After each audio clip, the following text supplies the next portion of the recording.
tardes, chiquillos, chiquillas, tengan todos ustedes las más cordiales de las bienvenidas a esta nueva clase de puntaje nacional acá con lenguaje, ¿cierto?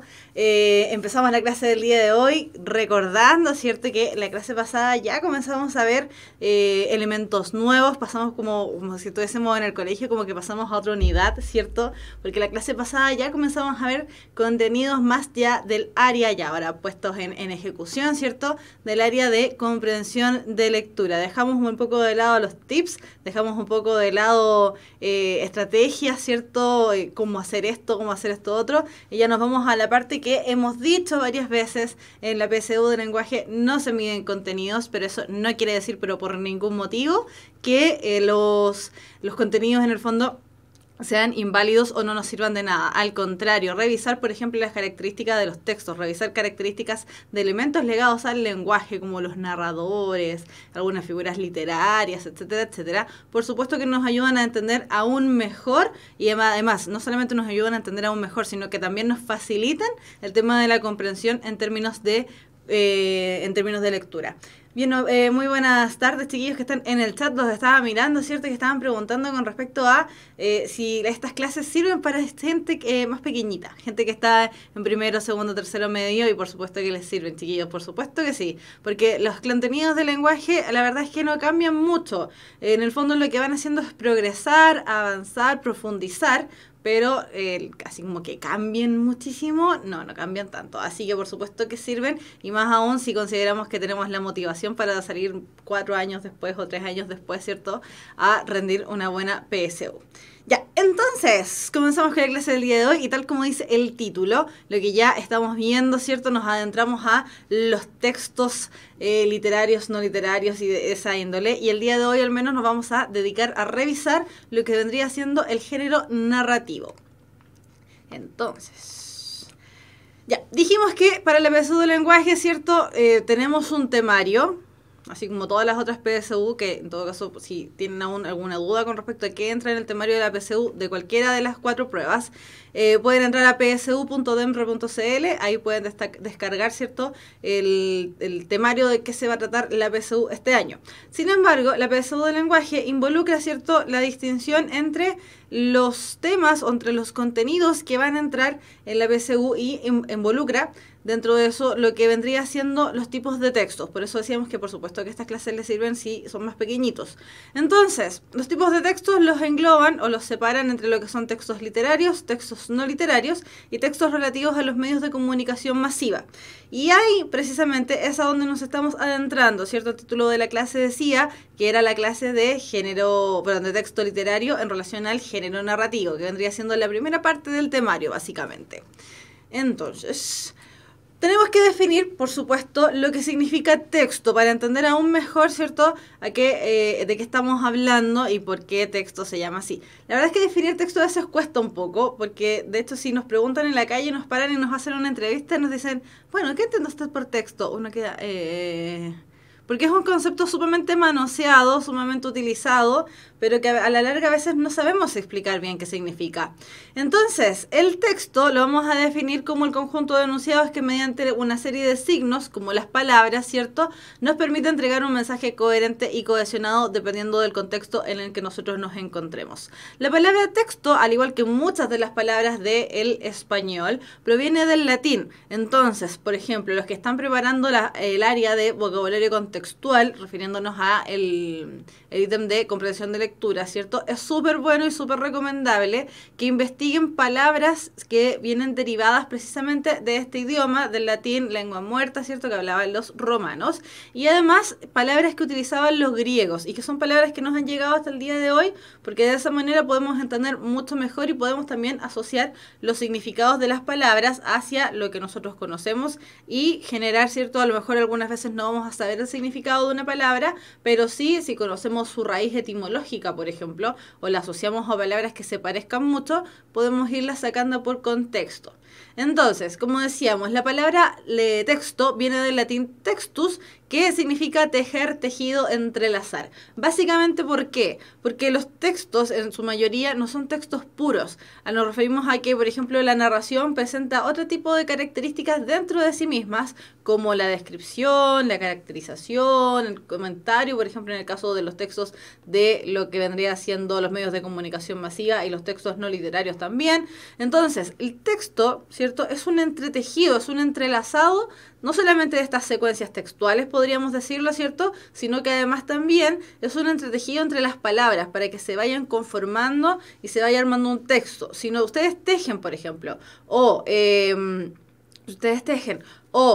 la abuelita, la mamá o alguna persona cercana a su familia, ¿cierto? El papá, el primo, qué sé yo, tejen, se van a dar cuenta que cuando están tejiendo, ¿cierto? Independientemente de la técnica que utilicen, si les falta un punto y se lo saltan, ese tejido ya después no sirve, porque ese tejido se le corre el punto, igual como las panties, ¿cierto? Se le corre el punto y hasta ahí llegó el tejido porque se desarmó. Lo mismo ocurre con los textos. Si nosotros nos falta un elemento, por ejemplo, si nos falta coherencia, si nos falta cohesión, si alguna palabra la escribimos mal, no solamente desde el punto de vista de la ortografía, sino que pusimos una palabra que pensábamos que significaba una cosa y al final termina significando otra, el texto no nos sirve porque pierde las características bases que hace que otra persona lo entienda. Entonces, chiquillos, siempre hay que tener bien en claro, ¿cierto? Y esto es para todos los ítems de la PSU, que el mensaje que nos entrega el texto tiene que ser coherente y cohesionado. Y ese es un elemento, ¿cierto?, que entra dentro del mundo de lo que es el ítem de conectores, el ítem de plan de redacción y, por supuesto, en el ítem de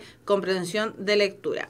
El texto va a presentar ciertas distintas finalidades dependiendo de lo que quiera lograr el autor. Aquí el que importa finalmente es el autor y lo que quiso hacer con su texto. Nos quiso contar, nos quiso llevar a la imaginación, nos quiso llevar a qué.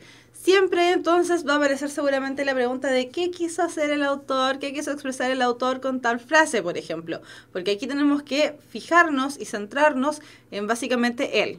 Cuando nosotros estemos leyendo su texto, él es el Dios de nuestro texto, por lo tanto tenemos que fijarnos siempre solamente en el texto y no, ¿cierto?, llevarlo a lo mejor a lo que sabíamos antes. Lo que sabíamos antes nos sirve desde el punto de vista de la estrategia del antes, durante y después, cuando, por ejemplo, habla acerca de personajes importantes o cuando tenemos que enmarcar el texto en una época determinada para saber y ayudarnos de qué trata, pero más allá que eso, no.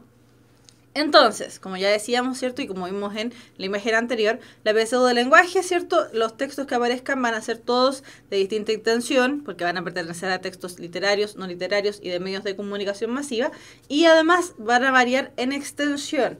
Ahora, si ustedes han visto, ¿cierto?, los ensayos que han salido, que son los finales del DEMRE, son textos antes, los más antiguos, ¿cierto?, que podemos encontrar textos, ensayos PSU desde el 2003, 2004 en adelante, si no me equivoco.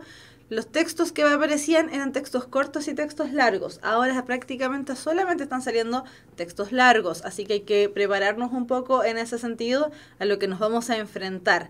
Esa de la variada extensión como que se limitó un poco, ¿cierto? Porque ahora la mayoría son textos largos y nos aparecen entre 6 y 7 entre 6 y 7 textos a los que tenemos que responder las preguntas.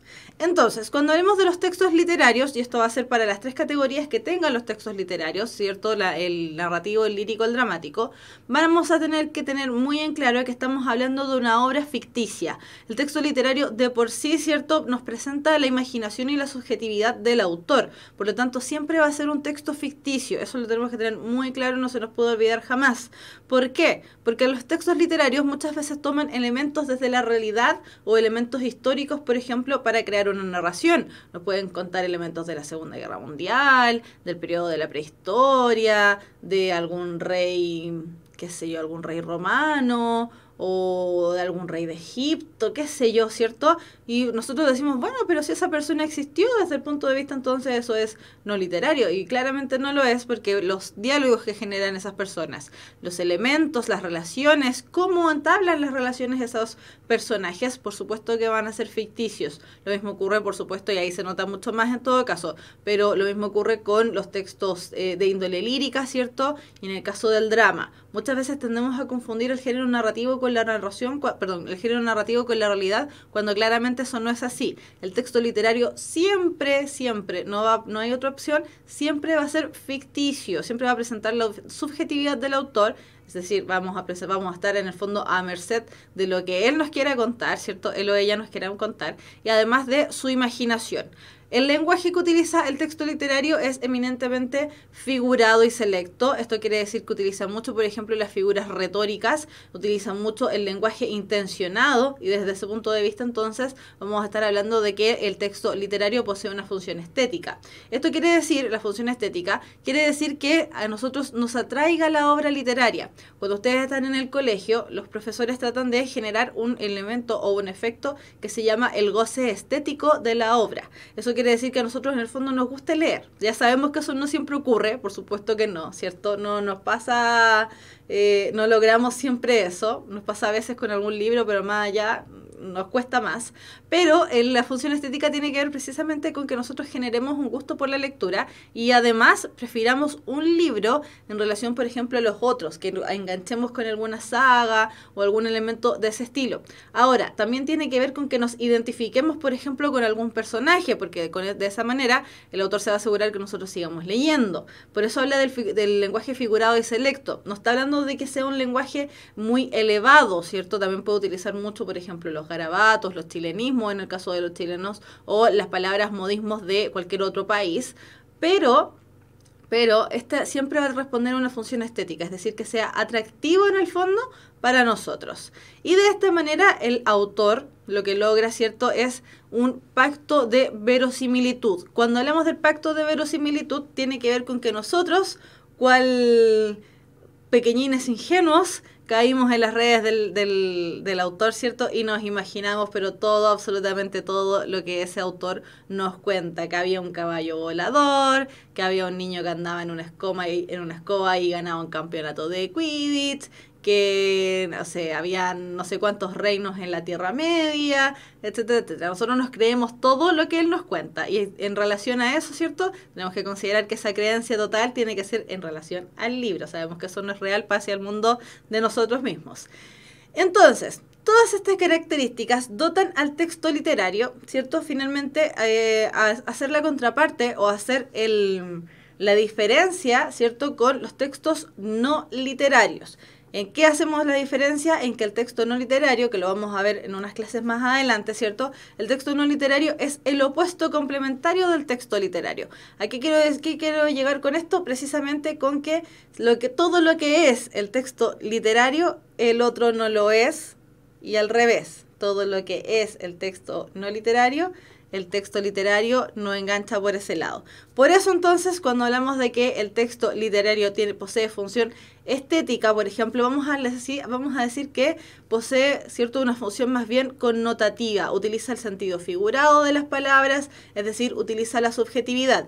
Mientras que por otro lado tenemos el concepto, ¿cierto?, de denotativo, que está más ligado a la realidad, está más ligado a lo literal, está más ligado a lo objetivo, y ese significado denotativo es el que engancha con el otro tipo de textos, que son los textos no literarios. Ahora, la literatura, tal como vimos en la clase anterior, ¿cierto?, tiene siglos y siglos y siglos de tradición. Básicamente, nosotros partimos la clase anterior, ¿cierto?, hablando solamente desde la antigua Grecia y la antigua Roma, que ya de por sí es muy antiguo, pero también anunciamos que había literatura mucho más antigua que esa, que si bien no la conversamos, no la hablamos, no apareció ni siquiera en la clase, sí fue importante mencionarla porque no estamos desconociendo que por supuesto había pueblos mucho más antiguos que ellos que también estaban ejerciendo literatura. De hecho, la literatura nos ha acompañado desde siempre a los seres humanos porque en el fondo es la manera que tenemos o teníamos, una de las únicas maneras que teníamos de entretenernos cuando éramos hombres de las cavernas. Por lo tanto, ese fenómeno de que la literatura sea tan antigua no solamente ha transformado y ha llevado siglos y siglos de cultura a nuestro haber, sino que además también ha generado un fenómeno que se llama intertextualidad. La intertextualidad tiene que ver con que las obras literarias se parezcan una con la otra y nosotros a veces no nos damos ni cuenta.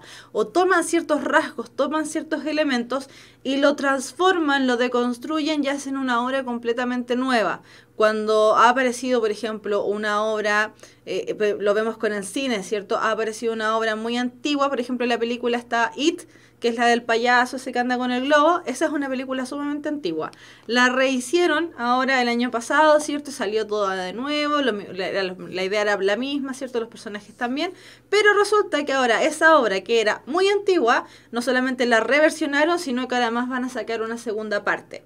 En ese sentido, entonces, estamos hablando de intertextualidad, cuando podemos continuar las obras, cuando hacemos que las obras se entremezclen, se parezcan una con la otra, etcétera, etcétera. Distinta es la palabra plagio, que si bien es una manera de intertextualidad, el plagio no es aceptado por nadie en el mundo. De hecho, el plagio incluso está penalizado con penas ante la ley, ¿cierto? Porque es algo que no se debe hacer, ¿no? Estaríamos robando la idea de alguien si es que hablamos de plagio. Por eso preferimos hablar de intertextualidad. En lenguaje somos muy educados al respecto.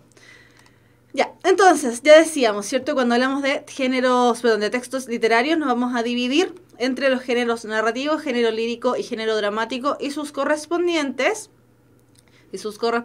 ejemplos. En el caso del género narrativo es probable que nos encontremos con mitos, leyendas, epopeyas, cantares de gestas, fábulas, crónicas, novelas, cuentos, microcuentos y un sinfín de otro tipo de obras narrativas. En el caso del género lírico siempre lo asociamos a la poesía, ¿cierto? Pero la poesía, como también ha ido avanzando con los años, nos hemos alejado solamente de la poesía estructurada del verso, estrofa, rima, sino que también tenemos la poesía libre, la poesía visual, elementos que toman desde el punto de vista o toman elementos del punto de vista del diseño gráfico para ir creando lo que vendría siendo la poesía. Y en el caso del género dramático nos encontramos siempre con la tragedia, la comedia, el drama, etcétera, etcétera. Las teleseries, las películas también entran aquí dentro del género dramático. Ya, dijimos que el día de hoy íbamos a hablar acerca del género narrativo, con especial énfasis, ¿cierto? Eso quiere decir que en las próximas clases vamos a estar hablando del género lírico y vamos a ver también un poco ahí de retórica, de figuras retóricas las más simples de reconocer. No es que nos vayan a preguntar en el caso de los poemas qué tipo de figura retórica se aprecia en este verso, pero por supuesto que nos ayuda a comprender aún mejor lo que nos quieren decir los poemas, porque por ejemplo ahí ya Diego Stau dijo que para él los poemas son difíciles y efectivamente la dificultad de los poemas radica precisamente en este juego que hace con el uso del lenguaje. Y en las próximas clases también vamos a estar hablando acerca de género dramático. Pero por hoy nos quedamos con género narrativo y con respecto al género narrativo vamos a decir que son aquellas obras que visualmente al menos las vemos escritas en prosa. Eso quiere decir que lo que estamos escribiendo se escribe de margen a margen. Si nosotros pensamos en un cuaderno, por ejemplo el cuaderno de matemáticas o el cuaderno que utilizamos para las clases en el colegio, las figuras, ¿cierto? O lo que nosotros alcanzamos a ver en el cuaderno, dice que en los márgenes de la hoja aparece una línea roja, que la idea era que nosotros no nos pasáramos más allá ni comenzáramos la frase antes de esa línea. Cuando hablamos de que el texto está escrito en prosa, estamos hablando precisamente de que se escribe de margen a margen. De esa manera, entonces visualmente, ¿cierto? Como estamos tratando de aplicar la técnica del antes, durante y después de la lectura, el antes a mí ya me indica, o ya podría mirar simplemente el texto y saber que me voy a encontrar con un cuento o algo similar. Puede ser otro tipo de texto, pero podría ser, por ejemplo, un cuento o el fragmento de la novela o cualquier otro tipo de narración que veamos. Entonces, el género narrativo, ¿cierto? Dijimos, son textos escritos en prosa, presentan un mundo ficticio porque corresponden a lo que vendrían siendo los textos literarios. Son susceptibles de ser entendidos por medio del relato de una serie de acontecimientos que están entrelazados entre sí, tienen que ver, tienen relación, son coherentes, son cohesionados, y eso hace, ¿cierto? Toda esta acción que se presenta en la narración, nosotros las vamos conociendo a través de lo que le ocurre a los entes de acción que pondrían siendo los personajes. Ya, entonces, cuando nosotros vemos la situación comunicativa de la narración, es decir, cómo se nos entrega la narración a nosotros, vamos a ver tres elementos principales o fundamentales. Por un lado, el emisor, que vendría siendo el narrador de la obra. Vamos a ver la diferencia entre entre narrador y autor, ¿cierto? Pero cuando hablamos del emisor, estamos diciendo que es el narrador el que nos habla. Por otro lado, tenemos el contexto situacional que tiene que ver con el mundo que está creando ahí el autor.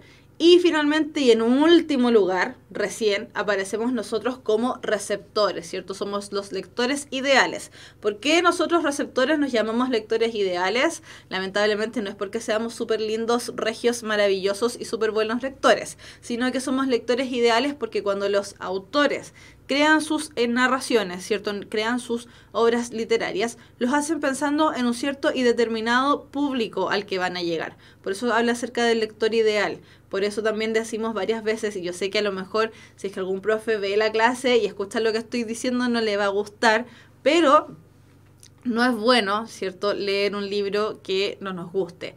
A veces es bueno en el caso de salir de la zona de confort, ¿cierto? Y luchar a veces por leer el libro, pero eso solo en caso de que nos guste leer. Pues si no nos gusta leer y seguimos luchando y luchando y luchando por leer un libro, vamos a generar un rechazo. Por lo tanto, ahí en ese sentido nosotros no somos lectores ideales. Pero sí es bueno seguir intentándolo, ¿cierto? A lo mejor con otro libro, con otro tipo de libros, con otro tipo de narraciones o con otro tipo de géneros, precisamente para que lleguemos a algún elemento que termine por gustarnos y de esa manera generar lo que decíamos hace un rato acerca del goce estético. Entonces, los que están en el colegio lamentablemente no tienen la opción, tienen que leer sí o sí, pero los que ya salieron del colegio tienen la opción, ¿cierto?, de ir tanteando terreno si es que no les gustaba leer, por ejemplo, ir tanteando el terreno a ver qué tipo de narración o qué tipo de de texto literario es como el que más les gusta o pueden desarrollarlo de mejor manera. Entonces, el género literario tiene ciertas instancias, es decir, son ciertos momentos que podemos reconocer en relación a la narración misma. ¿Cómo está estructurado este texto? Los textos, por regla general, poseen un esquema básico de introducción, desarrollo y conclusión. Entonces, la mayoría de los textos va a seguir precisamente esta instancia y es una buena manera de, por ejemplo, reconocer, en el caso, y aquí no estamos yendo para otro lado, pero reconocer en el caso de lo que viene siendo el ítem de ordenación de enunciados, ¿cierto? En ese ir precisamente al esquema básico de introducción, desarrollo y conclusión. Las narraciones poseen precisamente este tipo de esquema básico, reciben un nombre distinto, pero en el fondo hacen lo mismo. Entonces, las instancias narrativas, nosotros vemos que en la introducción lo que se hace, ¿cierto? Cuando recién comenzamos a leer un libro o recién comenzamos a leer un cuento, vemos una presentación general del tema, es decir, de qué nos van a hablar o quiénes van a salir en el texto, qué es lo que van a hacer, ¿cierto? Por eso se describe el lugar, la situación, los personajes y el ambiente en el que se desarrolla la narración. Tenemos aquí el caso, ¿cierto?, de la Caperucita Roja, que cuando parte la narración, independiente de la versión que hayamos leído, pero parte la narración siempre contándonos que había una niñita que vivía con la mamá, ¿cierto? Y que todo el mundo pueblo la conocía como la Caperucita Roja. No tenemos idea de cómo se llama la niñita. Para nosotros nos llegó la versión del pueblo. El pueblo le decían Caperucita Roja. ¿Y por qué le decían Caperucita Roja? Porque la mamá le había hecho precisamente una caperuza de ese color. ¿Qué era una caperuza? Me costó un montón de entenderlo alguna vez. La caperuza es como una capa, ¿cierto?, que tiene gorrito. Fin, esa es la Caperuza y por eso tenemos a la niñita que se llama Caperucita Roja. Entonces, nos contaron de la niñita, nos contaron de la mamá, dónde se desarrolla la narración y por qué se llama así.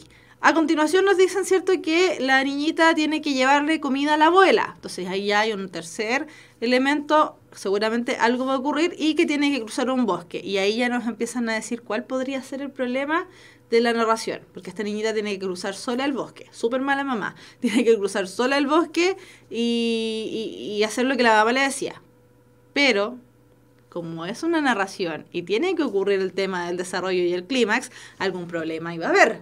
¿Cuál era el problema que iba a haber? Es que no solamente la mamá dejó que la niñita se fuera sola por el bosque, sino que la niñita desobedeció a la mamá. La niñita no hizo lo que la mamá le dijo que hiciera y se fue por el bosque y se encontró con el lobo. Entonces, en el desarrollo y en el clímax, que son las otras instancias que vienen, el clímax es una instancia muy pequeñita y por eso aparece ligada al desarrollo. Lo que aparece, ¿cierto?, es un relato de las acciones de los personajes, qué es lo que hacen. Las fuerzas se confrontan y se genera el máximo punto de tensión, el que debe disiparse. Es decir, se enfrentan las fuerzas. ¿Qué fuerza? La de la Caperucita, apoyada por la mamá, ¿cierto? La del lobo que la engañó y la mandó por otro lado. Y todo este cuento de abuelita, ¿qué ojos tan grandes tienes? Abuelita, ¿qué orejas tan grandes tienes? Bla, bla, bla, bla, bla, bla, bla. punto de tensión. ¿Por qué? Porque el lobo no solamente se comió a la abuelita, sino que el momento en que la Caperucita se da cuenta que la abuelita no estaba acostada en esa cama, sino que era el lobo, y se la come, ¿cierto? Punto máximo de tensión, y en algún momento ese punto máximo de tensión se tiene que disipar, se tiene que alejar, se tiene que terminar. ¿Cómo se termina? Bueno, llega este caballero, ¿cierto? No sé lo que era, en realidad no me acuerdo. Pero llega este caballero con el hacha, mata al lobo o le pega al lobo y el lobo sale corriendo y la abuelita sale así como, dependiendo de la versión que hayamos leído, por supuesto, la abuelita sale como del closet donde estaba encerrada o matan al lobo, lo destripan y sale la abuelita y la Caperucita vivas y súper felices de que fueron salvadas por este leñador. Ahora me acordé, era el leñador o el cazador, dependiendo de la narración que hayamos leído. Ahí me ayudaron con que era el leñador. Sí, efectivamente, era un leñador. Aunque en otros se dicen que también que era un cazador. Entonces depende un poco de la versión, porque también depende de si la abuelita salió así como del closet que estaba encerrada o mataron al lobo, no sé. Y es súper cruento en realidad al final del cuento. Entonces, en el desenlace, ¿cierto? Una vez que esta tensión llegó a su punto máximo y se liberó, se solucionó de alguna manera, todo lo contado ya se empieza a concluir.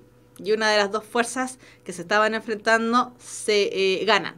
Por supuesto, sabemos que los libros con finales felices no siempre son los más entretenidos. Entonces, ¿qué es lo que ocurre? A veces gana la fuerza opositora. Generalmente cuando gana la fuerza opositora significa que viene otro libro en camino. Porque claro, nos dejaron enganchados, por algún momento tiene que ganar el bueno.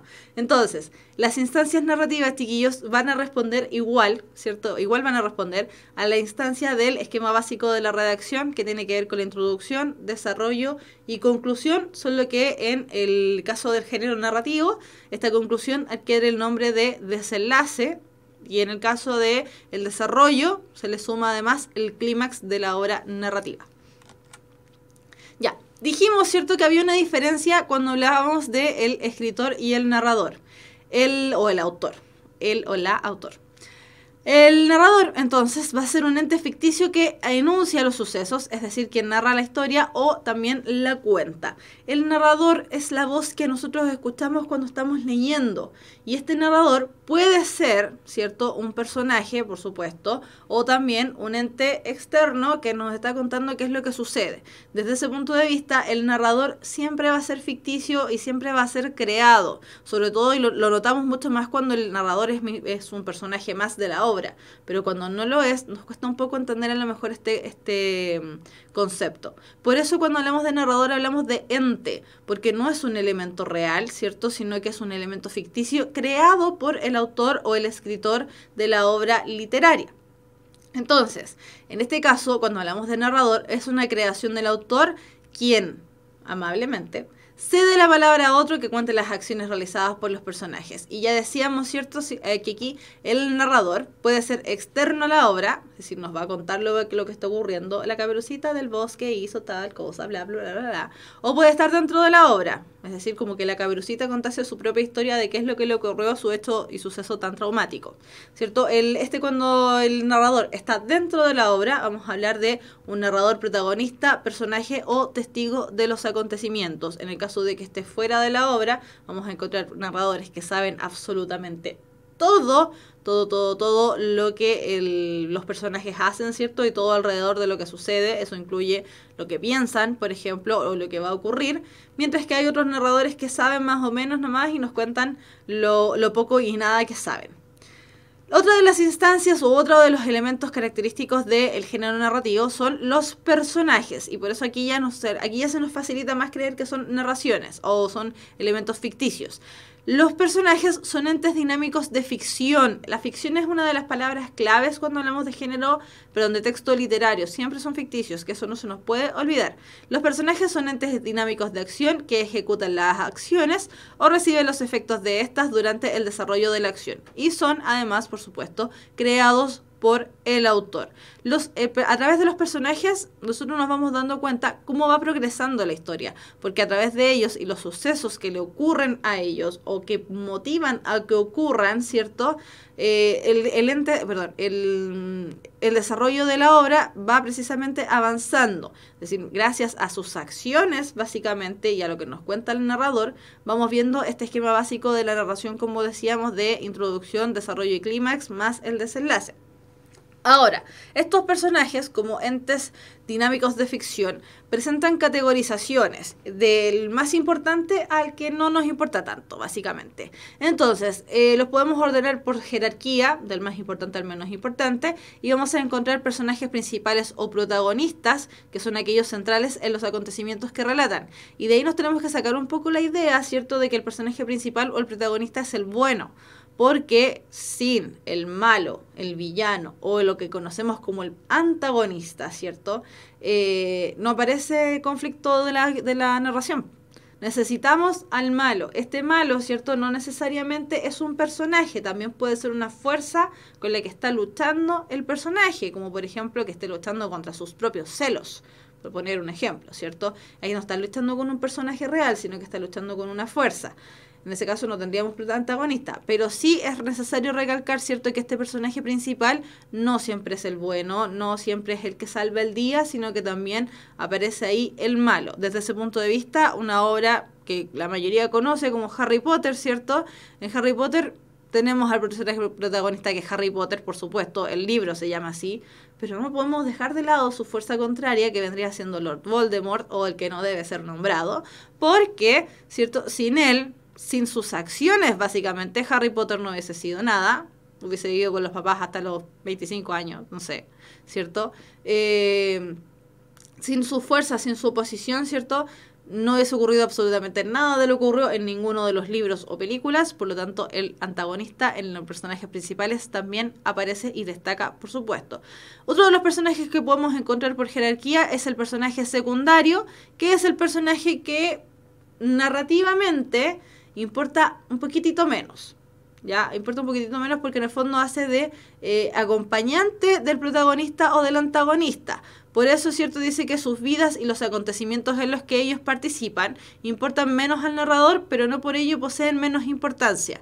Son necesarios. Desde ese punto de vista. Son menos importantes, pero son necesarios igual, porque son los que apoyan, son los personajes que sin ellos, ¿cierto?, el protagonista o el antagonista haría bien poco, entonces la narración se nos vuelve bastante monótona. Si vamos al ejemplo de la Caperucita Roja, ¿cierto?, tenemos que considerar, ¿cierto?, que el personaje secundario vendría siendo prácticamente la mamá y la abuela, que tienen poca importancia dentro de la obra desde el punto de vista narrativo. Sin embargo, sin ellas, ¿cierto?, la narración también pierde su gracia. Y finalmente tenemos los personajes episódicos, que son aquellos personajes que estos sí que no importan bien poquito, porque aparecen momentáneamente y la participación que tienen en los hechos es bastante mínima. Si nosotros sacamos estos personajes episódicos, la verdad es que la obra cambia bien poco. Entonces no importan tanto, pero están. Entonces igual hay que nombrarlos. Ya, y si lo llevamos también a planos más prácticos, ¿cierto? Nos pusimos en el caso de Harry Potter. Aquí hay otro de los libros que han tenido harto renombre o realce o qué sé yo, que fue Los Juegos del Hambre. Tenemos al personaje principal, ¿cierto? Que tenemos a esta chiquilla Katniss, que hace absolutamente de todo, es súper proactiva y salva el mundo, prácticamente. Pero tenemos personaje secundario, Peeta Mellark, que si bien en el primer libro, en la primera película, depende de lo que hayan visto o leído, ¿cierto? Si bien la apoya, la ayuda, se va con ella a la cosecha, ¿cierto? También tiene que sufrir todo este tema de los Juegos del Hambre y andar luchando por su vida y hacer un montón de cosas. Tenemos que clasificar a este chiquillo Peeta Mellark como un personaje secundario, porque la que se lleva todas las luces, la que se lleva todo el impacto de la narración, es precisamente Katniss. Por lo tanto, desde ese punto de vista, Peeta, que si bien es un igual, ¿cierto?, es un compañero, cae en la categoría de personaje secundario porque lo que le ocurra a él importa, sí, importa menos también. Y finalmente, personajes episódicos, esos personajes que sirven, pero no sirven tanto. Por ejemplo, aquí tenemos a Tigris, que no cumple mucha función más que ser mencionado en el primer libro, apenas, en el segundo no sale, y en el tercero los ayuda, pero esa ayuda que brindó Tigris podría ser cualquier otra persona. Por lo tanto, por eso podemos categorizarlo como un personaje episódico, porque sirve, pero poco. Ya. Y en relación al espacio o al ambiente de la narración, que esta es una pregunta que sale harto dentro de la PSU, ¿cierto? ¿Qué tipo de espacio psicológico podemos encontrar o qué atmósfera, qué ambiente se puede apreciar en la narración? Esa pregunta sale harto.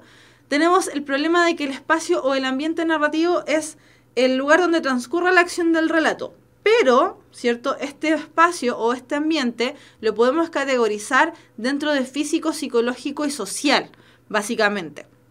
¿Por qué? Porque, claro, tenemos un espacio físico que es lo que nosotros vemos, lo que tenemos a nuestro alrededor, o en este caso lo que tienen los personajes a su alrededor, el lugar donde se desarrolla, ¿cierto? El castillo de Hogwarts, la Tierra Media, en este caso el mundo distópico de las Guerras del Hambre, el bosque donde se enfrenta la Caperucita, el castillo donde la Cenicienta pierde el zapato, qué sé yo, ¿cierto?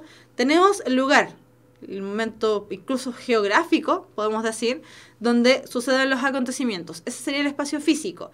Desde ese punto de vista, si nos hacen la pregunta en la PSU, por ejemplo, esa pregunta vendría siendo una pregunta de índole textual, porque van a aparecer marcas que a mí me indiquen dónde está transcurriendo la narración. Pero cuando hablamos de un ambiente psicológico o un ambiente social, esto ya tenemos que extraerlo a partir de las marcas textuales que encontremos. No va a aparecer, ¿cierto?, de manera explícita, sino que nosotros tenemos que tratar de ir recuperando información en relación a lo que se plantea o en relación a lo que se presenta. Entonces, en relación al ambiente psicológico, va a ser la atmósfera espiritual en la que envuelve a los personajes y a la acción. Es decir, cómo se sienten. Por ejemplo, cómo compiten con la fuerza opositora que tengan. Y aquí aparece el personaje antagonista como que no es un personaje, sino que es una acción o un sentimiento, ¿cierto? Por eso hablamos de una atmósfera, porque es una sensación, es una cosa que está alrededor de los personajes, pero que no podemos afirmar que efectivamente está. Más que a través de las marcas textuales, por supuesto. Y además también el espacio o el ambiente puede ser de índole social. ¿Por qué? Porque ahí estamos hablando ya de un entorno cultural, histórico, moral, religioso, económico. ¿En qué época se enmarca la narración? ¿Cuáles son los valores culturales, morales que hay? ¿Cierto? ¿Qué religión está participando? Si es que hay alguna, por supuesto. ¿Qué religión está participando en la narración? ¿Qué tipo de economía estamos viendo? A lo mejor el conflicto de la narración es que son pobres o que son muy ricos. Entonces tenemos ahí un conflicto económico.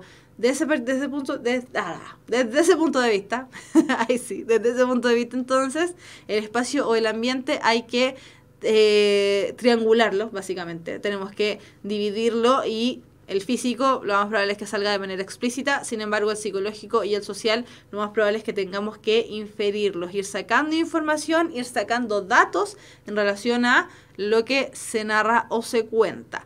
Pero esta pregunta suele salir asociada, no es obligación que salga, por eso digo suele salir asociada a textos de índole narrativa. ¿Ya? Entonces, los que están ensayando con los textos que encuentran en la página de Puntaje Nacional, por ejemplo, acuérdense que los textos los ensayos de Puntaje Nacional ustedes los pueden modificar para hacer ensayos solamente de conectores, solamente de plan de redacción, solamente de vocabulario contextual, y en ese sentido, si lo quieren hacer solamente de vocabulario o solamente de comprensión de lectura. Entonces, sería bueno tal vez dedicarnos a hacer algún ensayo solamente de comprensión de lectura, 80 preguntas de comprensión de lectura. Ojo, ahí el tiempo les va a faltar sí o sí, así que no se compliquen con el factor tiempo.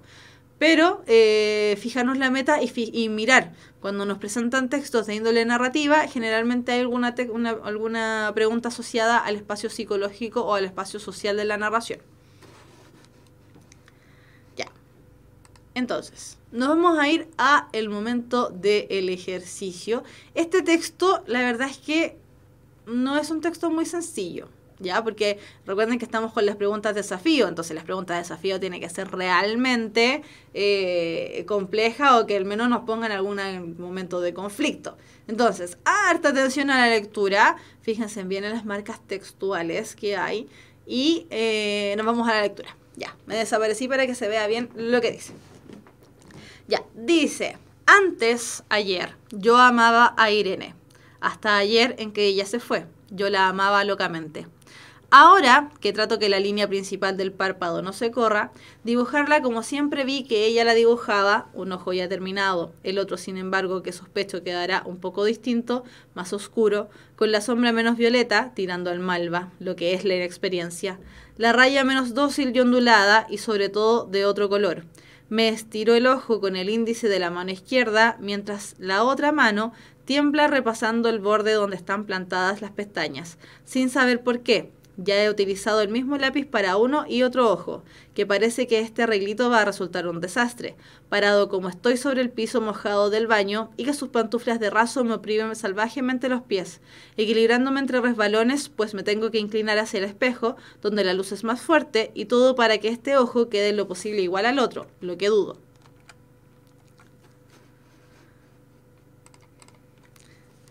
Lo que dudo, que siento que el calor de la ampolleta funde la crema base haciéndola gotear por la frente y las mejillas como un excesivo sudor que amenaza también con inundar y echar por tierra el paciente trabajo de los ojos, que me doy cuenta que antes debí ponerme el pancake y los polvos, que ya de este modo la piel estaría ahora seca y no chorreando esta especie de esperma. La siento correr silenciosa por el cuello y es por esto que me quedo quieto, para no arruinarme el vestido. Las manchas de grasa se impregnan para siempre en la muselina blanca, que advierto, de una ojeada, que las uñas me quedaron ásperas e irregulares y lo más terrible, que no tienen el mismo tono que ella usaba, que no sé cuándo voy a terminar de darle el ojo a ese experto ensoñado que ella conseguía cada vez que en el pasillo me decía estoy lista, que, eso sí, recuerdo que en la misma comisura del párpado la línea subía hacia la órbita, debilitándose, terminando en punta con una colita, que también debo apurarme porque falta poco para que él llegue. Tengo que ir a sentarme a la sala, encender la tele, repartir los movimientos que acompañaron nuestras últimas veladas lentas y silenciosas, que aún me falta ponerme los zapatos, y todo por este ojo, que, maldición, no va a quedar nunca igual al otro y parece que será mejor dejarlo así. Ahora, sí, ahora soy Irene. El texto se llama el texto se llama Excesos, es un fragmento adaptado y es de Mauricio Vázquez, no sé, un nombre medio extraño. Ya, entonces, antes de irnos con las preguntas, vamos a hacer una pregunta para el chat. No va a estar enunciada, por supuesto, dentro de las preguntas, pero sí va a estar enunciada en el chat. ¿Qué tipo de ambiente físico podemos ver en este relato? Solo ambiente físico. Ya, Felipe Ignacio Piñeiro, que es el primero que respondió, dice que es el baño de una casa. Jason Alba dice que es una habitación. Pero, ¿cierto? Por supuesto, las palabras del texto nos indican, y dice de hecho él, que está en el baño de su casa. O en el baño de una casa, en realidad. No podemos afirmar que es su casa, pero sí en el baño de la casa. Ahora, podemos afirmar que el narrador, que en este caso además es personaje, podemos afirmar que el narrador es un varón. Podemos afirmar que el narrador es un hombre. Ya, ojo con esto. Efectivamente, ¿cierto? Si nosotros partimos la narración, nos dice, antes de ayer yo amaba a Irene, hasta ayer que ella se fue, yo la amaba locamente. Generalmente, ¿cierto? Da la idea de que si nos habla de que ama a una mujer, nosotros podemos asumir, ¿cierto? Que el narrador, en este caso, es un varón. Sin embargo, si nosotros bajamos por el texto, nada nos indica que es un varón, hasta llegar a ciertas palabras, por ejemplo, acá. Y es por esto que me quedo quieto. Cuando hablábamos de las marcas textuales, ¿cierto? Cuando decíamos que había marcas textuales para nosotros ir identificando elementos, esta precisamente es una marca textual que nos permite afirmar a ciencia cierta que el narrador de esta obra, ¿cierto? De este fragmento, efectivamente es un varón. ¿Ya? Ahora, asumir que es un varón simplemente porque decía que estaba enamorado de una chiquilla que se llamaba Irene, no podemos hacerlo porque ya sabemos que la literatura da para mucho, ¿cierto? Y la verdad es que es una visión muy sesgada de lo que vendría siendo el amor. La literatura no se sesga tanto, no se enmarca solamente dentro del amor heterosexual. Por lo tanto, tenemos que buscar marcas textuales que a nosotros nos permitan afirmar que el narrador en este caso es un varón. En este caso, ¿cierto? Lo encontramos ahí cuando habla de que está quieto, ¿cierto? De que él se queda quieto. Si hubiese dicho, me quedo quieta, ok, aquí nos queda ahí, ¿cierto? Uno hubiese dicho, el narrador es una dama, es una mujer, pero dice, me quedo quieto, por lo tanto es un hombre. Ya, nos vamos con la pregunta, y la pregunta dice así, ¿qué situación se narra en el fragmento leído? Una mujer que está esperando a su marido, un hombre que intenta verse como la mujer que amaba, una persona que está aprendiendo técnicas de maquillaje, un infante desea verse exactamente igual a su mamá, un hombre que quiere engañar a una mujer modificando su apariencia.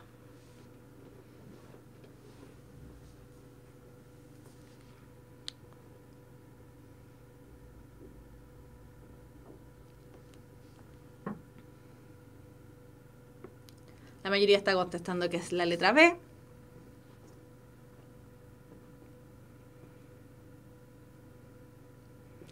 Vamos a ver si es la letra B, porque al parecer están todos de acuerdo.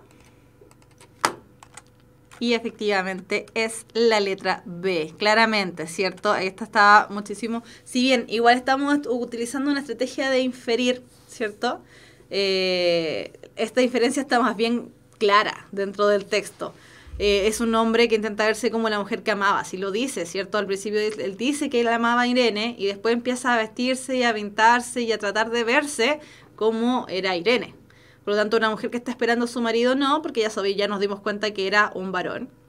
Una persona que está aprendiendo técnicas de maquillaje tampoco, porque dice que lo está haciendo pésimo y además está hablando, ¿cierto?, de que está puesto con sus pantuflas que le aprietan terriblemente los pies y qué sé yo. ¿Un infante desea verse exactamente igual a su mamá? No podemos ni siquiera asumir que se trata de un niño, menos por las cosas que dice.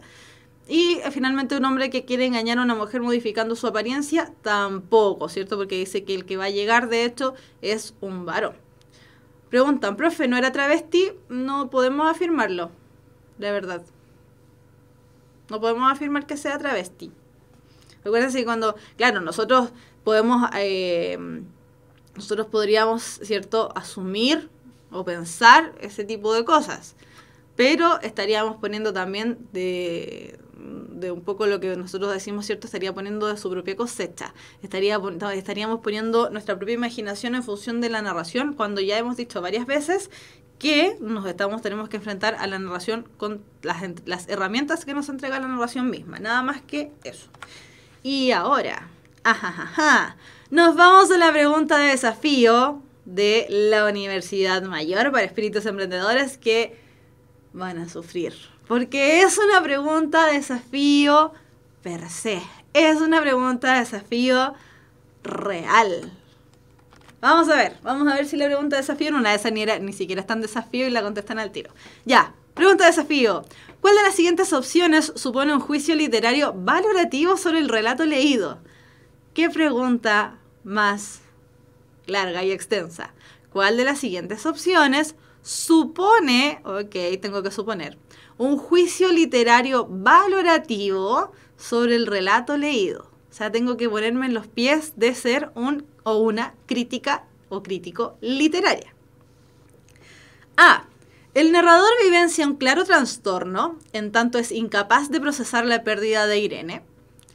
B. El texto está escrito mayoritariamente en un registro formal, pero en algunos momentos irrumpe el registro informal. C. Dada su corta extensión y la poca cantidad de personajes y acontecimientos, ¿se puede considerar que el texto es un microcuento? D. Por la forma en la que se refiere al proceso de maquillaje, ¿se puede pensar que el autor conoce en profundidad la experiencia de maquillarse? E. Por medio de un narrador en primera persona, el autor logra manifestar la conciencia del narrador personaje de forma convincente. ¿O cuál será? ¿Cuál será? Tal vez nos fuimos al chancho con esta pregunta.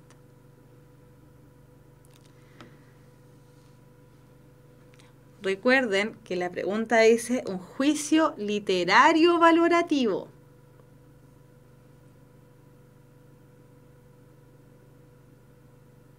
Hay respuestas correctas, solo eso les diré.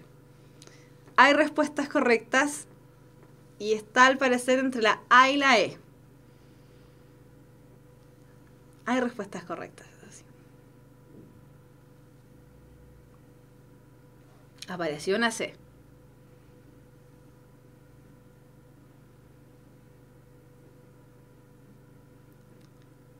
Vamos a darle un espacio más a la respuesta. Hay muchas A, hay algunas E, hay una C.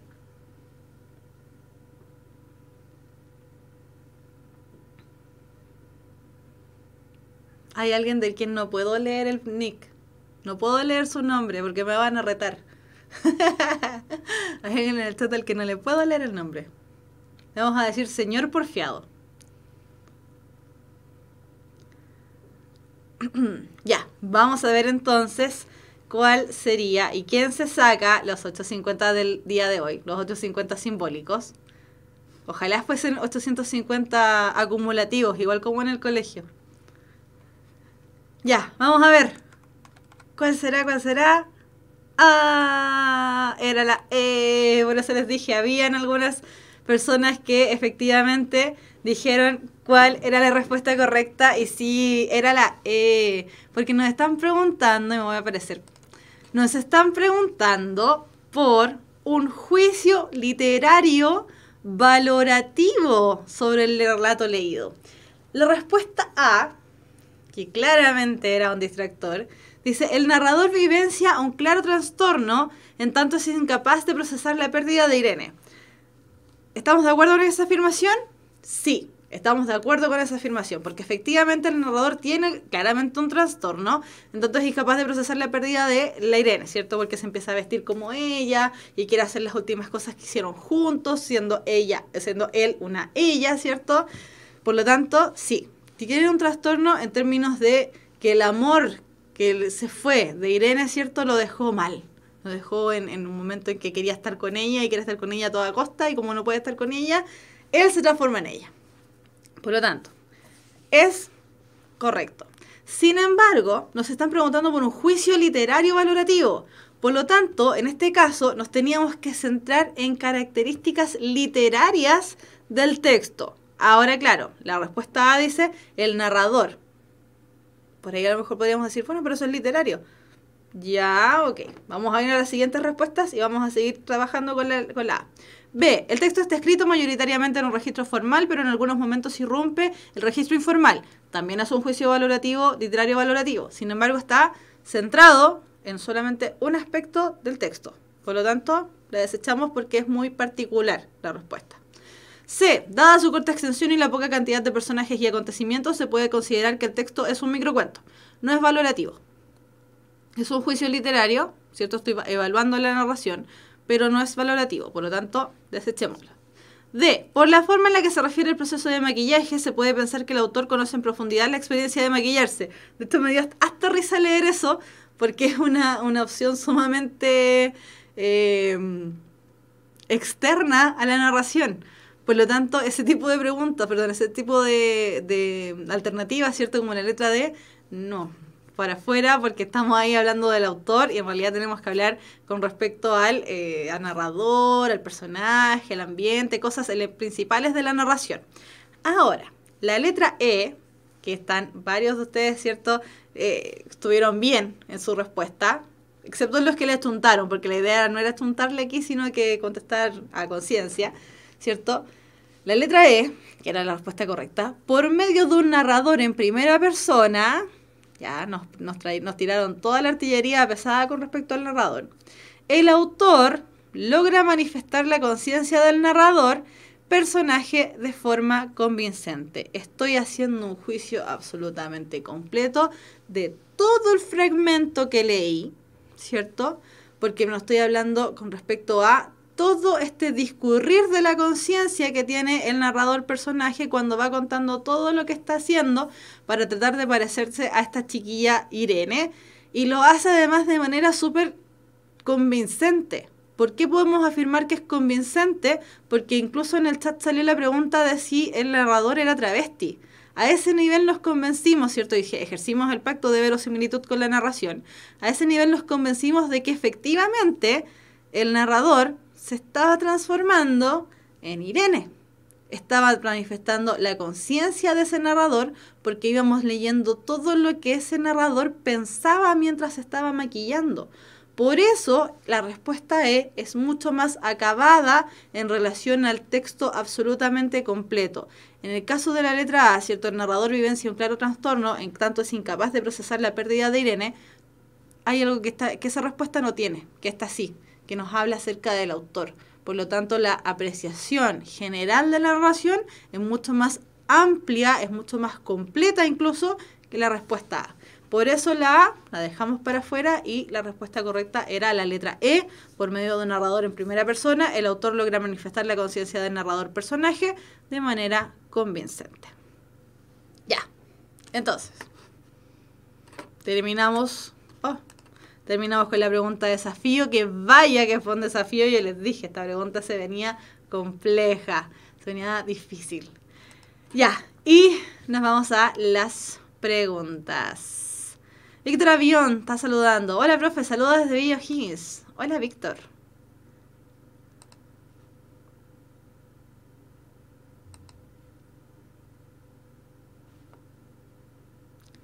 Ya, no sé cómo sacarlo, se me olvidó. Ya, vamos a ver.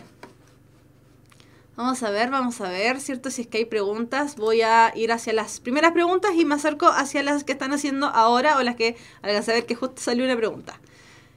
Ya, preguntas. El biólogo lanzó un dato interesante que yo tenía que darles al inicio de la clase y se me olvidó. El día lunes 4, comienzan las inscripciones de la PSU. Así que, ojo, estar bien atentos a ese día lunes. ¿En qué sentido? En que no se inscriban el mismo lunes. Porque todos se inscriben el lunes y la página se cae muy constantemente. Lo mismo ocurre cuando tienen que revisar después los puntajes. Las páginas se caen súper fácil porque están totalmente colapsadas en tráfico. Entonces, recomendación, inscríbanse el día martes 5. Tan simple como eso. Y no dejen el trámite para última hora tampoco, por supuesto que no. ¿Ya? Pero el proceso oficial comienza el día lunes 4. Ya, Benjamín Garrido decía, en relación a los textos literarios, que dijimos que los textos literarios eran 100% ficticios. Benjamín Garrido pregunta, ¿y los literarios es la realidad, por decirlo así? Sí, efectivamente. Cuando hablamos de textos no literarios, nos acercamos a conceptos de la realidad. Sí. Profe, ¿el género narrativo puede combinarse con el dramático? No. El género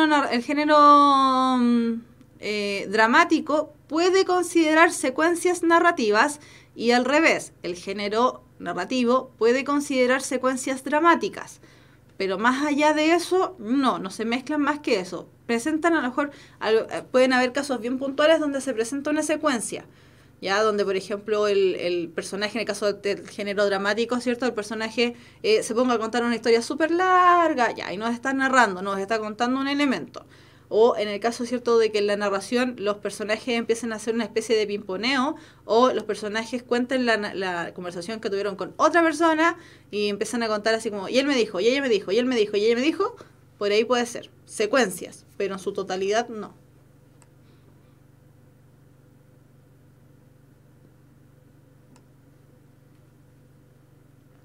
Choripán. ¿Puede haber dos protagonistas o es solo uno?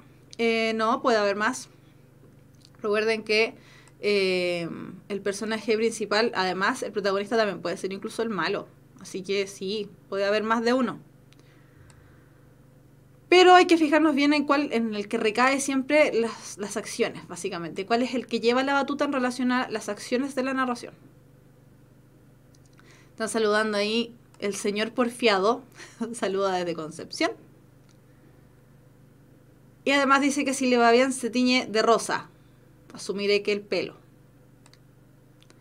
Porque la piel sería medio extraño de ver a alguien rosa. Ya, creo que hasta ahí llegaron las preguntas. Sí, parece que sí.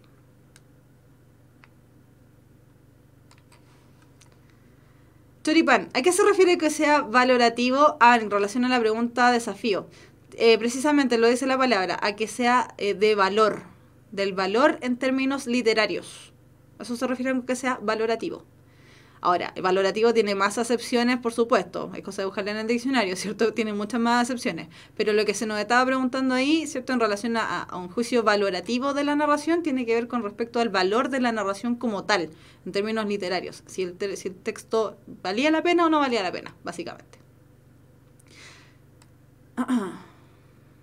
Pablo Hernández, oh, qué tiempos, grande puntaje PSU, gracias a esta página me fue excelente en la PSU 2017. Qué bueno, me alegro un montón. Montonazo.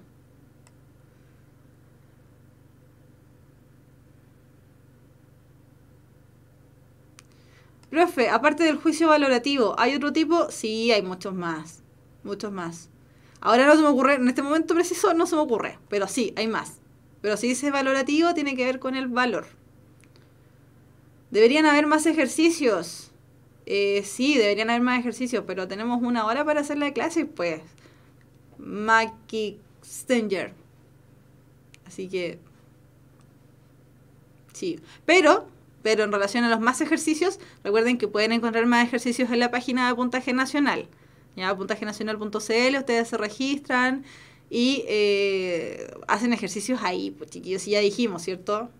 Que además pueden modificar los ensayos y hacer los ensayos como ustedes quieran, el número de preguntas que quieran, en el tiempo que quieran, con las habilidades que a lo mejor están más fallando, ¿cierto?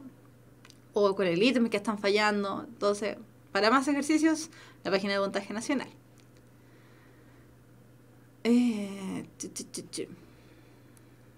Saludos desde Colombia, profe. Saludos a Colombia. Mándenme café. Saludos desde Punta Arenas. Saludos.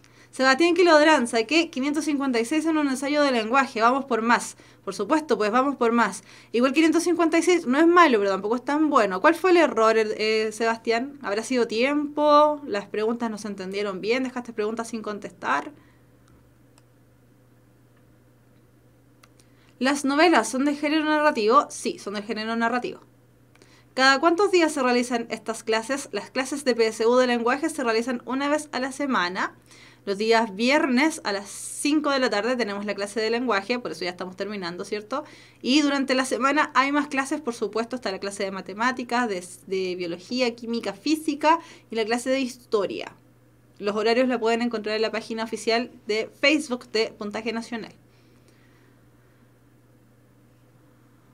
Víctor, yo saqué 594 en la PSU del año pasado. Este año llego a los 600. Muy bien, muy bien, muy bien. Scarlett Cabello, duda, ¿el ensayo se considera un texto literario? Scarlett, el ensayo es un texto que tiene una categoría distinta, que vendría siendo un tipo de texto mixto, porque mezcla características del texto no literario con el texto literario. Sin embargo, como estamos hablando en términos de PSU de lenguaje, ¿cierto? Del temario, si te presentan un ensayo, por ejemplo, dentro de los textos que aparezcan, el ensayo va a estar más ligado a lo literario que a no literario. ¿Ya? Pero eso. Ahora, si tenemos que enmarcar el ensayo dentro de una categoría de textos, los ensayos quedan dentro de los textos mixtos, que son esos textos que no, son imposibles de clasificar porque mezclan muchas características, mezclan muchos elementos. Profe, ¿cuál es la mejor forma de enfrentar una pregunta que se parece mucho a la otra?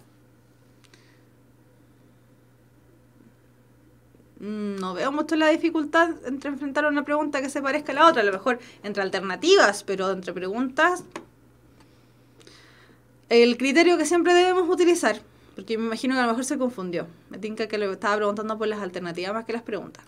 El criterio que tenemos que utilizar para seleccionar una alternativa en relación a la otra, ¿cierto? Porque hay siempre hay una pregunta maldita, desgraciada, que las alternativas, ¿cierto?, son muy parecidas una con la otra y uno queda con la duda. Entonces, siempre seleccionar la alternativa que englobe más, que entregue más información. Si la pregunta es muy específica, al revés, pues nos vamos a hacer la pregunta que tenga menos información y que sea en relación a eso solamente. Ahora, si la pregunta es como, por ejemplo, la que vimos hace un rato, que era sumamente amplia porque nos hablaba de absolutamente todo el fragmento, nos vamos a la más completa, por supuesto. El biólogo. ¿Los apóstoles en la Biblia son personajes secundarios? Sí, son personajes secundarios.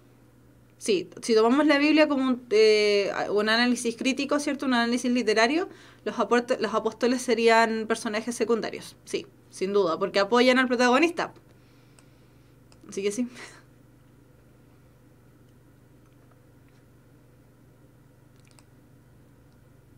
¿Cuáles son los personajes secundarios en los apóstoles de la Biblia? Hoy no me sé los nombres de los apóstoles.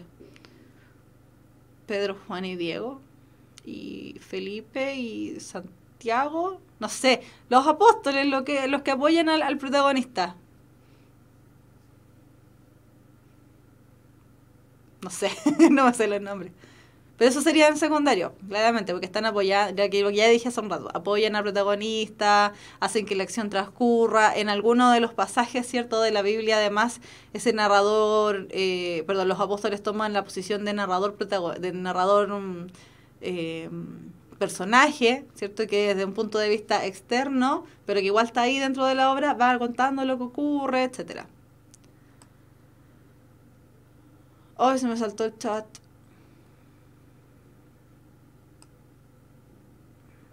Ah, no, ahí está. Algunas preguntas de texto estuvieron difíciles y también tiempo. Ah, Sebastián Quilodran, con respecto al puntaje. Con respecto al tiempo, chiquillos, lo hemos dicho otras veces, ¿cierto? Es conveniente, lo dijimos en la primera clase, era conveniente rehacer el orden de la PSU del lenguaje, no hacerlo de la manera lineal, es decir, conectores, plan de redacción, comprensión de lectura, sino que reordenarla, hacerla distinta, partir por comprensión de lectura, hacer la mitad de comprensión de lectura, devolvernos a los conectores, devolvernos a comprensión de lectura lo que nos falta y terminar la PSU con plan de redacción. Es un consejo, no es que estemos diciendo no, así les va a ir súper bien. No, es un consejo sobre todo para aprovechar mejor el tiempo. Ah, Jason dice que en Colombia empiezan a las 4. Claro, ustedes tienen una hora menos. Sí. Pero Jason, insisto, mándame café. Se me está acabando el café colombiano que me traje. José Luis Valenzuela, si soy nacional le invento un tocomple. No, prefiero un chocolate. Estoy aprovechando que me están ofreciendo cosas. Saludos desde Colombia, saludos Debbie. Profe, ¿cuál es la mejor manera de retomar? Señor porfiado, hágase el hábito. La mejor manera de retomar es hacerse el hábito de estudiar todos los días un ratito. Y ojalá siempre a la misma hora, porque esa es la única manera de hacerse el hábito, de hacer siempre el tema, de la lectura, hábito de la lectura. Ya, igual, la misma idea, siempre leer un poquito. Ahora, si te cuesta leer, y sobre todo, porque ya estoy viendo ahí que alguien más estaba diciendo que le costaba leer, si les cuesta leer, chiquillos, partan siempre por los textos que a ustedes se les complique menos. Noticias, ¿cierto? Mejor algún texto en Facebook, alguna cosa que se les complique menos la lectura y de ahí ir subiendo la duración, la calidad, etcétera. Byron Valenzuela, profe, yo estoy haciendo tercero y cuarto en la nocturna y nos están pasando los ensayos. Byron, en ese caso entonces, si te están pasando ensayos y además estás en la nocturna, te recomiendo que veas las clases de puntaje NEM, que son los días miércoles. Ahí estamos también pasando ensayos, ¿ya? Para que tengas una idea.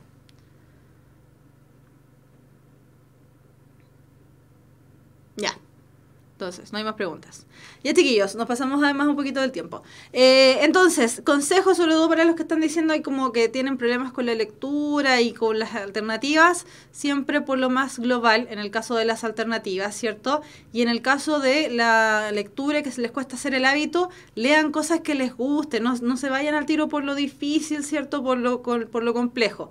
Y para ir sumando más hábito de lectura, considerando que estamos en pos de hacer el ejercicio PSU, ¿cierto? Traten de hacer un ensayo a la semana, ¿ya? Un ensayo ojalá de puras comprensión de lectura, para que vayamos enfocándonos más hacia allá.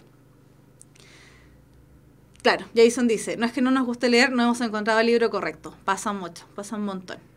Algunos tenemos la suerte de encontrarlos cuando somos pequeños, ¿cierto? Y de ahí para adelante no nos devoramos todos los libros que encontramos.